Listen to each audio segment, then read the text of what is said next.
بہت بڑا universal truth اللہ تعالیٰ نے ریویل کیا ہے سورہ الزخرف آیت نمبر 33 سے 35 میں، وَلَوْلَا أَن يَكُونَ النَّاسُ أُمَّةً وَاحِدَةً، اور اگر یہ ڈر نہ ہوتا کہ سب کے سب ایک امت بن جائیں گے، یعنی سب کے سب یعنی گمراہی کا راستہ اختیار کر لیں گے، ایک ہی گمراہی پہ سب جمع ہو جائیں گے،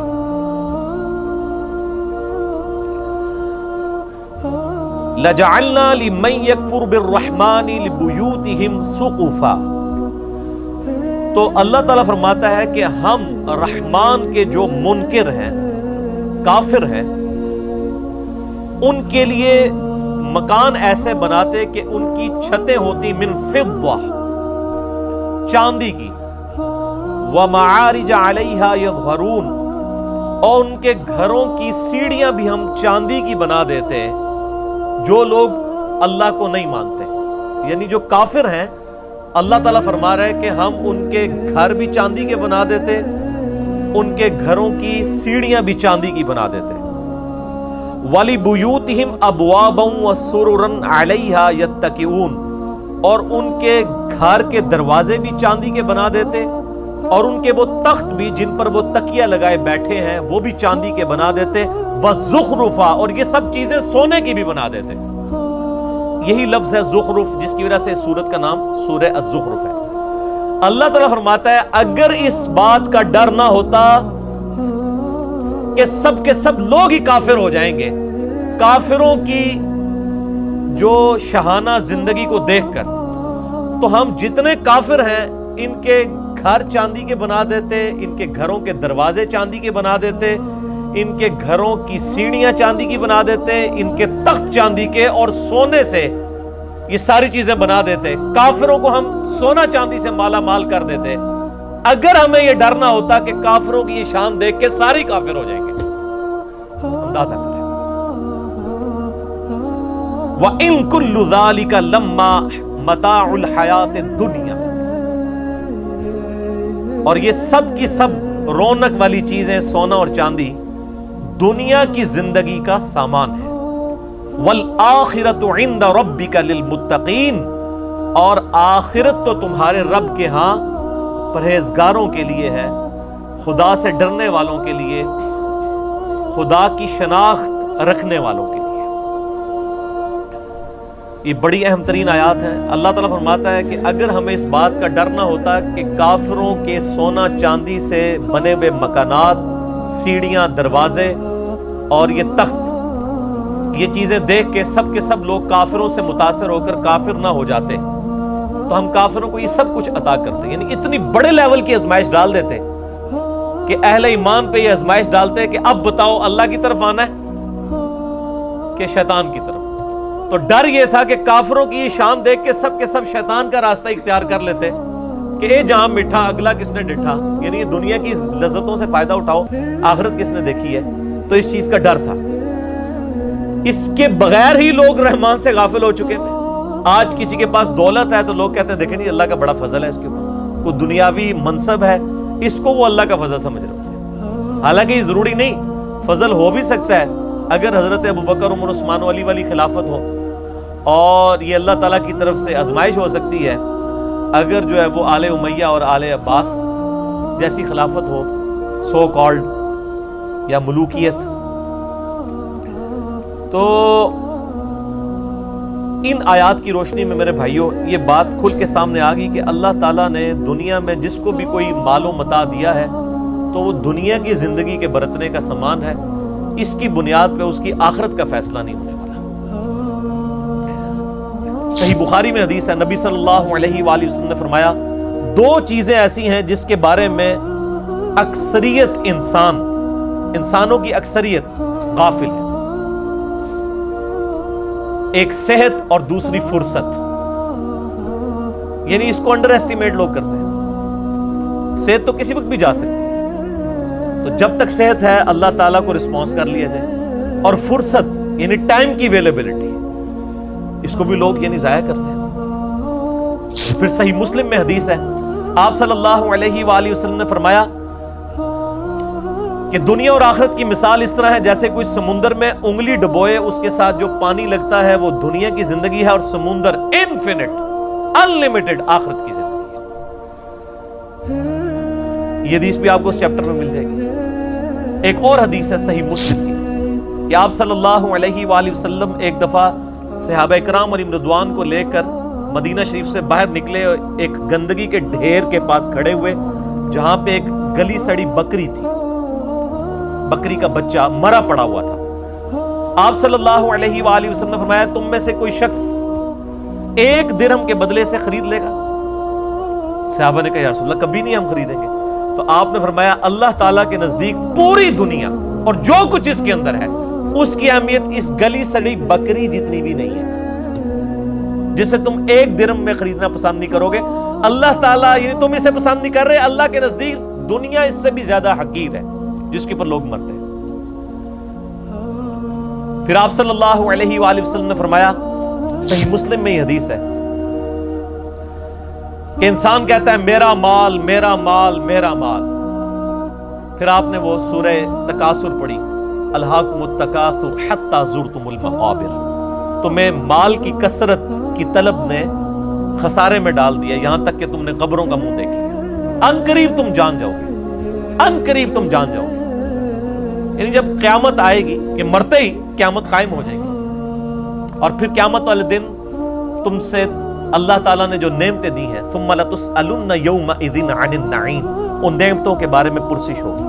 تو صحیح مسلم کے الفاظ ہیں، آپ صلی اللہ علیہ وآلہ وسلم فرمایا انسان کہتا ہے میرا مال میرا مال میرا مال، حالانکہ اس کا مال تو وہ ہے جو اس نے کھا لیا یا پہن کر بوسیدہ کر دیا، باقی جو کچھ بچ گیا وہ تو اس کے وارثوں کا مال ہے جو اس کے مرنے کے بعد بانٹیں گے۔ پھر بخاری اور مسلم دونوں میں یہ حدیث موجود ہے، آپ صلی اللہ علیہ وآلہ وسلم نے فرمایا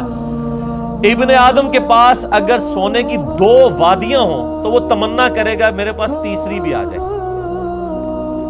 اس کا پیٹ صرف قبر کی مٹی بھرے گی۔ پھر بخاری اور مسلم کی متفق علیہ حدیث ہے، آپ صلی اللہ علیہ وآلہ وسلم نے ارشاد فرمایا انسان کے 3 دوست ہیں، ایک ہی اس کے ساتھ قبر میں جاتا ہے اور وہ اس کے اعمال ہیں، باقی اس کے 2 دوست باہر رہ جاتے ہیں، اس کے رشتہ دار اور اس کا مال، یہ باہر ہی رہ جاتے ہیں، قبر میں صرف اعمال جاتے ہیں جو اس نے کیے، نیک یا برے۔ پھر صحیح مسلم کی حدیث ہے کہ دنیا کی زندگی مومن کے لیے قید خانہ ہے اور کافر کے لیے جنت ہے۔ جو دنیا میں جنتیوں والی زندگی گزار رہا ہے وہ سمجھ لے کہ اس کی آخرت سٹیک پہ لگی ہوئی ہے۔ یہ ممکن ہی نہیں ہے کہ آپ دوویں جانے مٹھے باؤ، یہ تو ہو ہی نہیں سکتا نا۔ یعنی دنیا کی کاسٹ پہ ہی آپ کو آخرت ملنی ہے، جو سورہ توبہ میں آیا کہ ہم نے مومنین کی جانیں اور مال جنت کے عوض خرید لیے، جان بھی خرید لی مال بھی خرید لیا، تب جنت دیں گے، سورہ توبہ میں آتا ہے۔ تو یہ بڑا مشکل معاملہ ہے، اس کے اوپر فی البدی مجھے یعنی بے شمار احادیث یاد ہیں۔ اس کے علاوہ صحیح مسلم میں ایک حدیث ہے کہ آپ صلی اللہ علیہ وآلہ وسلم نے فرمایا اللہ تعالیٰ نے دوزخ کو شہوات سے ڈھانپ رکھا ہے، دنیا کی لذتوں سے، اور جنت کو ڈھانپ رکھا ہے ناگوار چیزوں سے، یعنی دنیا کی پریشانیاں مصیبتیں۔ یہ صحیح مسلم میں حدیث ہے، اور اس کی ایکسپلینیشن ہے ابو داؤد میں، ترمذی میں اور سنن نسائی کے اندر، کہ آپ صلی اللہ علیہ وآلہ وسلم نے ارشاد فرمایا کہ جب اللہ تعالیٰ نے جنت کو پیدا فرمایا تو حضرت جبرائیل علی نبینا علیہ الصلوۃ والسلام سے کہا کہ جاؤ جبرائیل جنت دیکھ کے آؤ۔ دیکھ کے آئے، اللہ نے فرمایا کیسا پایا جنت کو؟ کہا یا اللہ بڑی خوبصورت ہے، مجھے نہیں لگتا کہ کوئی شخص بھی ایسا ہوگا جو اس جنت میں جانے کی کوشش نہ کرے، وہ تو تن من دھن لٹا دے گا۔ اللہ نے فرمایا اچھا ایڈا ہی سوکھ ہے، اے بریکٹ اچ۔ پھر اللہ تعالیٰ نے جنت کو دنیا کی ناگوار چیزوں سے ڈھانپ دیا، یعنی دنیا میں تکلیف آئیں گی، پریشانیاں آئیں گی، پھر شریعت کی پابندیاں، حلال و حرام کا فرق کرنا، نمازوں کی پابندی، حقوق العباد کا خیال رکھنا، کتنی تکلیف۔ روزانہ 5 وقت کی نماز پڑھنا کوئی آسان کام ہے؟ ان ساری چیزوں سے اللہ تعالیٰ نے نا جنت کو گھیر دیا، یعنی جو یہ ہرڈلز، آبسٹیکلز یہ کراس کرے گا وہ جنت تک پہنچے گا۔ اور جبریل سے کہا ذرا آپ جنت کو دیکھ کے آؤ نا، وہ دیکھ کے آئے نا، ان کا یا اللہ مجھے نہیں لگتا آپ کو بندہ جنت میں پہنچنے میں کامیاب ہوگا۔ ایڈے کڑگے لا چھڑے نے، پنجابی کہتے ہیں کڑگا، آنکڑے لگا دی ہیں پہنچنے کے لیے، اتنی ہرڈلز، اتنی آبسٹیکلز، مجھے نہیں لگتا آپ کو جنت میں پہنچنے میں کامیاب ہوگا۔ یہ حضرت جبرائیل فرشتوں کا سردار کہہ رہے ہیں۔ پھر اللہ نے فرمایا اچھا ذرا دوزخ کو دیکھ کے آؤ، جہنم کو دیکھ کے کہا یا اللہ اتنا سخت عذاب، مجھے نہیں لگتا کہ کوئی بندہ ایسے عمل کرے کہ وہ دوزخ میں جانے کے لیے کوشش کر رہا ہو۔ توبہ توبہ توبہ، ایڈا سوکھ ہے۔ اللہ تعالیٰ نے فرمایا تھوڑی دیر کے لیے، یعنی ان کو سٹے کروا کے، اور دوزخ کو ڈھانپ دیا دنیاوی شہوات سے، دنیا کی لذتوں سے، اور فرمایا اب جا کے ذرا دیکھو۔ جبرائیل علیہ السلام جب دوبارہ گئے دوزخ کو دیکھنے کے لیے، کہ دوزخ تو ہر بندہ ہی پہنچ جائے گا سلپ ہو کے، اتنی زیادہ یعنی اللہ تعالیٰ نے اس کے گرد لالچیں رکھی ہوئی ہیں، دنیا کی ساری آسائشیں، دنیا کی ساری لذتیں، دنیا کی ساری عیاشیاں، یہ گھیر گار کے انسان کو دوزخ میں لے جانے والی۔ تو جبرائیل علیہ السلام نے کہا یا اللہ مجھے نہیں لگتا کہ اب کوئی شخص دوزخ سے بچ پائے گا، تو نے ایسے ہی معاملات کر دیے کہ لگتا ہے سارے دوزخ میں چلے جائیں گے۔ یعنی وہ جبرائیل جو تھوڑی دیر پہلے ایک سٹیٹمنٹ دے رہے تھے 180 ڈگری بدل گئی۔ کیوں بدل گئی؟ کیونکہ جبرائیل علیہ السلام نے طارق جمیل صاحب کے لیکچرز نہیں سنے ہوئے تھے۔ میرے بھائیوں خدا بڑا ڈاڈا ہے، خدا کا کبھی ایک رخ بیان نہ کریں۔ یہ یعنی میں نے گھر تو نہیں، یہ ساری حدیثیں بخاری مسلم سے ہیں، یہ کوئی قصہ کہانیاں تو نہیں صوفیاء کی کتابوں کی لکھی ہوئی میں بیان کر رہا ہوں، یہ بخاری مسلم بیان کر رہا ہوں۔ یہی وجہ صحیح بخاری میں حدیث ہے، نبی صلی اللہ علیہ وآلہ وسلم ایک چوراہے کے پاس سے گزرے، کچھ صحابہ کہہ کے لگا رہے تھے، ہنس رہے تھے، آپ رک گئے۔ آپ نے فرمایا جو کچھ میں جانتا ہوں اگر تم جانتے ہوتے تو بہت کم ہنستے، زیادہ رویا کرتے۔ آج مجھے ایک بھائی پوچھ رہے تھے، جی وہ طارق جمیل صاحب کہتے ہیں کہ آج کل کچھ نوجوان مبلغین ہیں، انہوں نے لوگوں کو یعنی خدا سے دور کر دیا، ایک تھانے دار کا کانسیپٹ دیا ہے خدا کے بارے میں۔ یہ تھانے داری والا معاملہ نہیں ہے میرے بھائیوں، یہ خدا کا وہ تعارف ہے جو قرآن کے اندر ہے، جو اللہ کے محبوب صلی اللہ علیہ وآلہ وسلم نے ہمیں کروایا۔ پورے قرآن کے اندر قرآن کا جو مزاج ہے اس میں کہیں یہ بات نہیں آئی ہے کہ آپ اللہ کے نافرمان ہوں اور ڈٹے رہیں اور اللہ معاف کر دے گا، ناٹ ایٹ آل۔